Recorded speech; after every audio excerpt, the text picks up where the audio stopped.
Is the King James wrong about death and hell?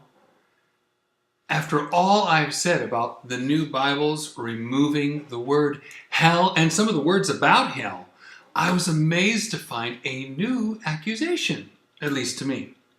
Some people are teaching that the King James is dangerous because the times it doesn't translate the Hebrew Sheol or the Greek Hades as hell, and that the cultists just love to use the King James because of this supposed mistake.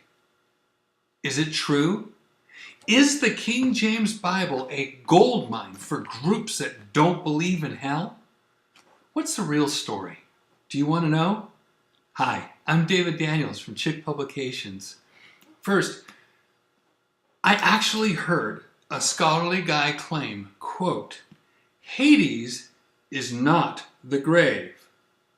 No Greek or Hebrew scholar would say that it is. Okay, the accusation that the King James translates Hades as grave all over the place is just wrong.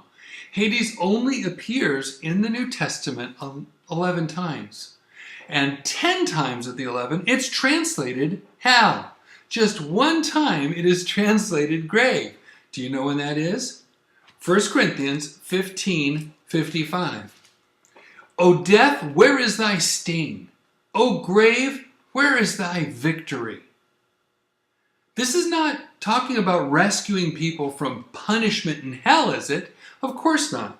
Hebrews 9:27 says, and it is appointed unto men once to die, but after this the judgment.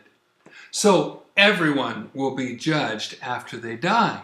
They don't get rescued out of the torments of hell. For the unforgiven, it's hell, then judgment, then the lake of fire. Out of the frying pan and into the lake of fire. So it's talking about the afterlife, but it's not talking about the torments of hell. So how do we translate it? It's the same Greek word, Hades, but it's not about hell as we English speakers understand it, which is always negative. They could have used a lot of words, but they chose to use the word grave to encompass when they're put in the ground and they descend into the afterlife, whether paradise, Abraham's bosom, or torments, what we call hell. Believe it or not, it wasn't new with the King James translators. The Bishop's Bible translates Sheol and Hades the same way with the same words. That was something the King James translators didn't have to fix. The Bishop's Bible translators already got that right.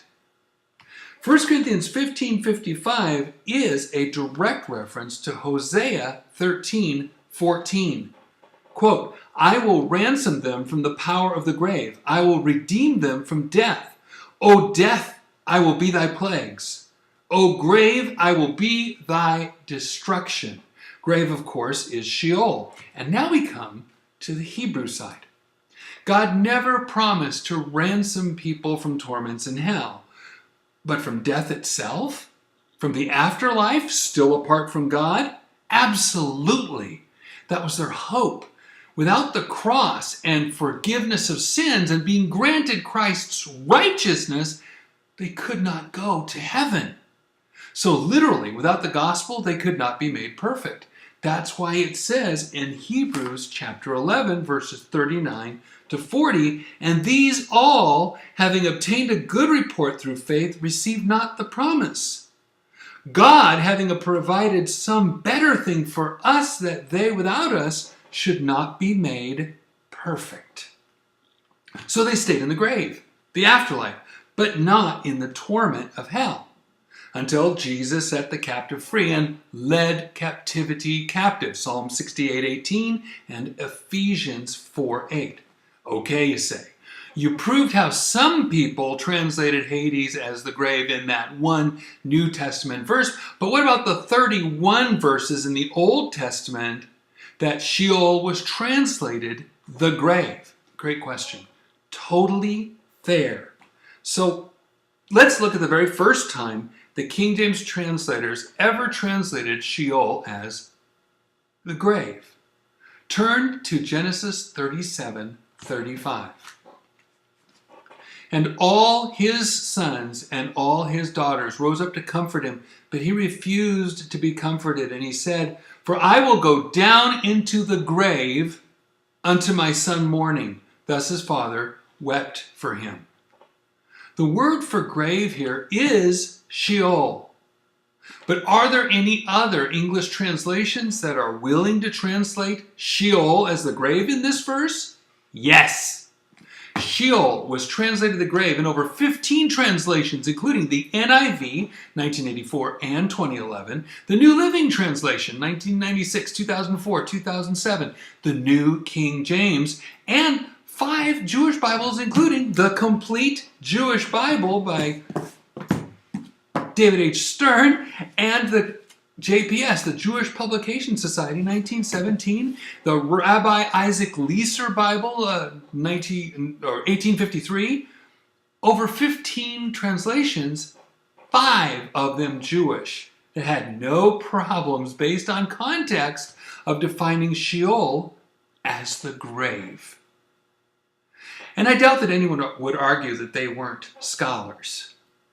So you see, translating Sheol and Hades by 2 words, hell and the grave, depending on context, is nothing new. We have lots of words in English that have more than one meaning depending upon how they're used. There are 31 verses where Sheol is translated grave, but there are also 31 verses where Sheol is translated hell. Other Bible versions minimize hell by leaving Sheol and Hades untranslated, with hell in the Bible only a few times, or leaving it out altogether. So, which would you rather have?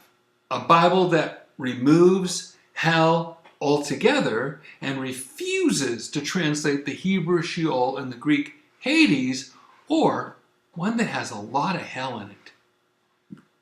I want everyone to avoid hell at all costs. So I've made my choice. How about you? God bless you and have a wonderful day.